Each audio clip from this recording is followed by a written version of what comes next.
Have anyone seen my video on Mounjaro? What do you think, women, about Mounjaro? I mean, what will your reasons be for taking Mounjaro? Mounjaro is a weight loss jab. It's a GLP-1 agonist, meaning that it's usually used for, people who are type 2 diabetic because it increases your insulin sensitivity. It also has this peptide called the GIP, which means that it helps to regulate your gut hormones. And so Mounjaro for weight loss is quite popular. There's been a lot of requests, for Mounjaro. In fact, I think supply is basically not able to keep up with the demands. In the UK, we have safeguards for women who can take Mounjaro. So you have to have a certain BMI to be able to take Mounjaro. Now, you have women who think that they're fat, but they're not actually fat, or let me use the politically correct word, women who think they're overweight or obese in their own minds. Because when you do the weight calculation, let's say we check your BMI. If your BMI is 24, 25, that's overweight, right? Actually, 25 plus is classed as overweight. So between 25 to maybe 27 point something is classed as overweight. However, you would not qualify for Mounjaro because you do not meet the criteria in terms of the BMI. But everybody wants to be on Mounjaro now, and you can get it privately. I think the private clinics have a lower threshold for prescribing Mounjaro because it's all about the money. As long as you've got the money, private clinics have no issue with giving you Mounjaro, regardless of your BMI. But if you're going to get it through the NHS or through your doctor, there is all these red tapes, there's barriers, there's hoops you have to go through, to get the Mounjaro. So your BMI really should be 30 or over to be able to get Mounjaro. Also, if you have an underlying condition, then they will consider giving you Mounjaro at a lower BMI. So if you have a condition such as maybe type 2 diabetes, you have high blood pressure, you've got obstructive sleep apnea, you've got, high cholesterol, these are some of the underlying conditions where it will be considered a lower BMI than 30. So the range for this will be between BMI of 27 to 30, at which they will now consider giving you Mounjaro. Now, Mounjaro is seen as this wonder drug that, oh yeah, look, I've lost 5 pounds in 2 weeks, I've lost 10 pounds in 2 weeks. You see all these on social media, but you know what, there are pros and cons to losing weight so quickly, and weight loss has to be steady. If you lose weight too quickly, you're at increased risk of having, conditions like gallstones or pancreatitis, because your body is simply not able to cope with the weight loss. The body's metabolism is just happening too quickly for the body to be able to cope. So it is very important that you try and lose weight steadily and not very quickly with Mounjaro. Now, Mounjaro has side effects. There's so many side effects, The most common side effects tends to be with the gut. We're talking side effects such as nausea, vomiting, diarrhea, but you can also feel, other side effects such as headache, feeling flushed. I know a woman told me she took Mounjaro and she fainted and she had to go to the hospital. So these are the sort of side effects Mounjaro can cause. I also mentioned the pancreatitis and the gallstones that you can also get, with Mounjaro. If you know any other side effects that you have experienced, Mounjaro, does it cause thyroid cancers? Why are they saying you cannot take Mounjaro if you've got a form of thyroid cancer called medullary thyroid cancer? That's the question. So there's certain questions that need to be answered, so that the longer you are on the drug, the more risks that there would be in terms of these rare, consequences, such as, can I get medullary thyroid cancer if I take Mounjaro? So they normally advise that if you've got medullary thyroid cancer, you should not take Mounjaro. If you're type 1 diabetic on insulin, you should not take Mounjaro. If you already have, pancreatitis, you should not take Mounjaro. If you have acute kidney injury, you should not take Mounjaro. What's the other one? There's another contraindication to take Mounjaro, which has just slipped my mind. Yeah, that's it. Gastroparesis. Now, gastroparesis is basically a condition where the food does not go as quickly as it should do through your gut. So the food goes very, very slowly, and that can cause problems because your body is not metabolizing the food properly with gastroparesis. So you get vomiting, you get abdominal pain, You sometimes have change in your bowel habits. So if you have gastroparesis, which can also be a consequence of type 1 diabetes complication, you should not take Mounjaro. Okay, so Mounjaro basically is actually the best out of the Ozempic and Wegovy, because no one's talking about Ozempic and Wegovy now, are they? Because you lose weight more with Mounjaro than you will do with Ozempic and Wegovy. Those are the other injections. And also with Mounjaro is more of an appetite suppressant. So it suppresses your appetite because it works on centers of the brain. However, Ozempic and Wegovy do not suppress your appetite. So that's the difference of these medications. So what happens? Mounjaro will reduce your cravings for food. It works on the brain centers that causes hunger, so you don't feel hungry when you're on Mounjaro. Whereas with Ozempic and Wegovy, the reason why they're not as effective is not that you do not lose weight with it, it's because they do not suppress your appetite. So you can take Ozempic injections, you can take Wegovy, like Mounjaro, you have less cravings for food compared to Ozempic or Wegovy. You might not be someone that wants to take injections. Maybe you've had their contraindications, as I mentioned, to you taking these injections, whether it's Ozempic, Wegovy, or Mounjaro, and you're wondering, what else can I take? Okay, there is another medication called Orlistat. Has anyone heard of Orlistat? Yeah, I'm British. Have you ever heard of Orlistat? Orlistat used to be the only medication back then in those days. My younger days when I was a doctor, a junior doctor training, Orlistat was the only one we could recommend because it was the only one in the market. We didn't really have, you still had your Ozempics and your Wegovy, though they came under different names, but they were not licensed for weight loss. We're given to type 2 diabetics who were not responding to your usual treatments like your metformins and your glycosides.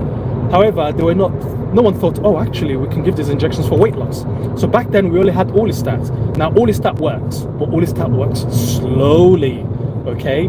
So with Orlistat, we're talking about 3% of body weight in 6 months, yeah? So if you compare 3% of body weight in 6 months with 20% of body weight in 6 months with any of these injections, whether it be Ozempic, Wegovy, or Mounjaro, there is a big difference. And remember, with Orlistat, you cannot just take Orlistat and lose weight. You have to exercise, you have to change your diet, because if you eat fatty foods with Orlistat, you're going to have oily stools. I know someone who told me when they took Orlistat, they were not eating fatty stools, but they still got oily stools anyway. And also with Orlistat, as I mentioned, it can cause fatty stools, it can cause abdominal pain, it can cause cramps as well. And also, it's a tablet that you have to take. A lot of people are not fans of taking Orlistat just because of the side effects and just because it doesn't work as well. But it does work. It does the job equally for anyone who cannot take injections, for any other reason. So I'm just letting you know that you've got a choice. You've got choices here. It's not just Wegovys, Ozempics, and Mounjaro. There's another one called Saxenda. I'm not too familiar with the Saxenda one, so I'm not going to talk much about Saxenda because there's just too many weight loss jabs and tablets and everything coming out. There's another injection which I'm going to look into, and I'll do a topic on that. It's actually said to be better than Mounjaro. Yeah, it's going to be better than Mounjaro, and I will do a video on that when I've got the time to do that, because I don't usually have time to do videos. But this is going to blow your Mounjaros and Ozempics and Wegovy out of the market. This is going to be never ending. There's going to be new jabs coming up. So you'll be talking about losing 50% body weight in 6 months with these weight loss jabs. Yeah. So what else can I say about Mounjaro? It's like any other injection in terms of if you stop it, you could easily gain the weight you have lost. And that's why it is important to keep on with the lifestyle. You see all the celebrities, they're all cheating, They won't tell you that they don't exercise, your Kardashians and whoever else takes these injections. They don't tell you that they don't go to the gym. They don't tell you that they're not really eating the street cabs, Mediterranean diets, those sort of foods that will help you to lose weight, they're cheating. So everyone's cheating, you know, quick weight loss, and that's all good, you know, because you need to achieve a certain goal, but to come back and bite you. Okay, so basically, to come back and bite you, so basically all I'm saying is just be true to yourself.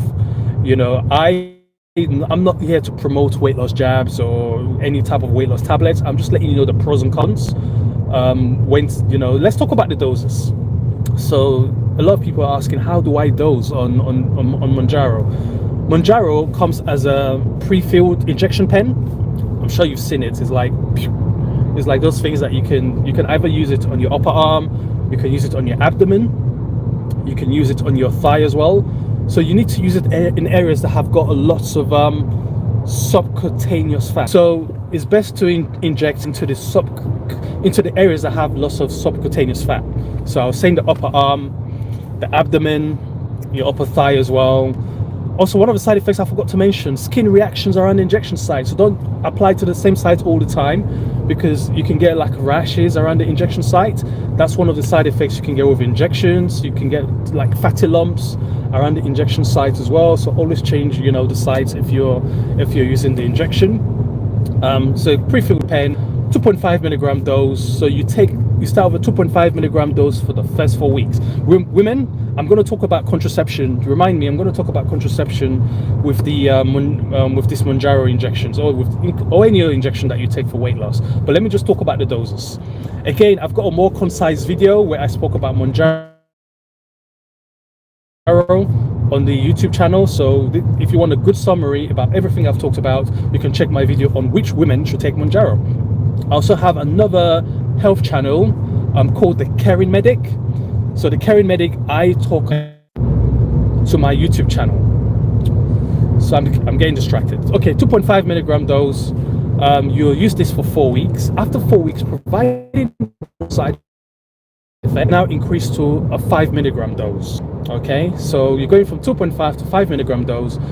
You take that for another 4 weeks, and then you can increase by 2.5 milligrams. You do that every 4 weeks till you get to 7.5, you get to 10 milligrams, you get to 12.5, and then 15 milligram dose is the highest dose. So every 4 weeks, you're gradually increasing those by 2.5 milligrams. The maintenance dose is usually between, say, 10 to 15 milligrams dose. Some books you read would say 12.5 to 15 milligrams is a maintenance dose, but some women are happy to stay on 10 milligram dose because they're achieving the weight loss that they want to achieve on 10 milligram dose. Most women have noticed that they lose significant weight on the 15 milligram dose, which I said takes about anything between 6 to 8 months to lose 20% of your body weight. Now let's talk about contraception. If you're on the combined contraceptive pill and you take Mounjaro, your contraceptive pill might not work because Mounjaro reduces the effectiveness of the contraceptive pill. So if you're going to stick to the contraceptive pill, you need to make sure that you're using a barrier method of contraception, such as condoms, alongside the contraceptive pill, or you might need to change to a different type of contraception, such as maybe the IUD coil or the implants or the injections, but you need to take something that you do not take by mouth, which is the oral contraceptive, because it's most likely that you are going to fall pregnant if you are not planning for pregnancy. So if you take Mounjaro injection for the first 4 weeks, you need to change your contraceptive pill or use barrier method for the first 4 weeks. After starting the injection,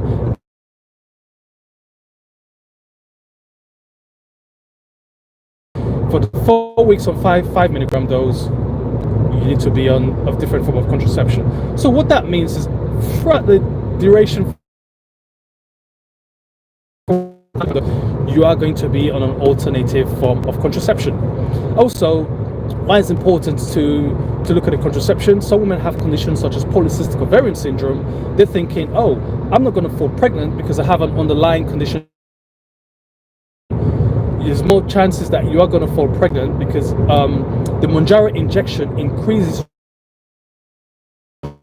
which makes you more likely to fall pregnant. And polycystic ovarian syndrome, there are issues there with increased insulin resistance. So Mounjaro is actually good for treating conditions like polycystic ovarian syndrome, which is a condition where basically you have increased insulin resistance, you have irregular periods, you might have acne, you might have increased hair distribution in certain areas such as your chin, you know, your chest and your abdomen.